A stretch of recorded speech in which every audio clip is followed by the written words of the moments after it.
పేరు రమేష్ బాబు, నసరాపేట పట్టణ ట్రాఫిక్ సిబ్బంది. మన నసరాపేట పట్టణంలో రోడ్లు చాలా ఇరుకుగా ఉన్నాయండి. అది కూడా కాకుండా మనకి మల్లమ్మ సెంటర్ ఒకటి, clock tower, Palnadu bus stand ఇవన్నీ కూడా ఎక్కువ రద్దీగా ఉంటాయి. దానికి తగ్గట్టుగా ప్రజలకు కూడా అంత ట్రాఫిక్ అవగాహన లేదు. ముందు ప్రజల ట్రాఫిక్ అవగాహన పెంచుకోవాలి.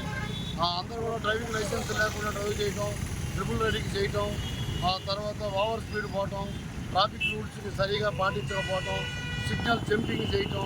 ట్రాఫిక్ చుట్టుపక్కల గ్రామాల నుంచి ఎంతోమంది ప్రజలు వస్తుంటారు, వాళ్ళకు సరైన అవగాహన లేదు.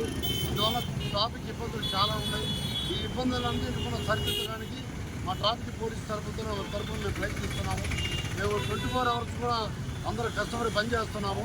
ప్రజలకి ఎలాంటి అసౌకర్యం లేకుండా ట్రాఫిక్ని సవ్యంగా జరగడానికి మా వంతు కృషి చేస్తున్నాము. అందువల్ల ప్రజలందరూ కూడా మాకు సహకరించవలసిందిగా అందరికీ